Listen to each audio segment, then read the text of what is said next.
నువ్వు ఉంగరాలు suit boot వేసుకుని వస్తుంటే మిత్ర అంటే ఎవరు నమ్ముతలేదని.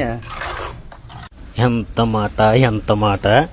ఏమంటివి? నేను మేస్తుని కాదంటివా? ఇవే బూట్ల కింద 10 ఏళ్ళకి కన్నాలు పడితే పసుపు రాసుకుని వేడి గేంజిలో కాళ్ళు పెట్టుకున్న రోజులు తమ్ముడు ఉన్నాయి. అదే అన్నవే ఉంగరాలని ఏళ్ళు 10 ఏళ్ళకి కన్నాలు పడిపోతే గన్నేరు పాలు అంటే తెలుసా? ఇప్పుడు మేస్త్రికి గన్నేరు పాలు పొడుచుకున్న మేస్త్రిని తమ్ముడు నేను. నన్ను మేస్త్రి కాదంటివా? ఆయన మేస్త్రి సూటు బూటు వేసుకోకూడదా?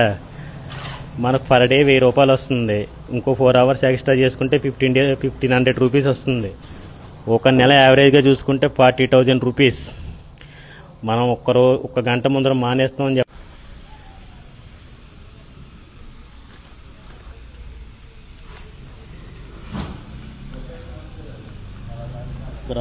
గవర్నమెంట్ కానీ ప్రైవేట్ కానీ ఎవరన్నా ఒక ఎంప్లాయీ మానాలంటే 2 రోజుల ముందర పర్మిషన్ తీసుకోవాలి. అదే మనం అయితే విత్ ఇన్ 5 minutes రావట్లేదు అని అంటే సరిపోద్ది.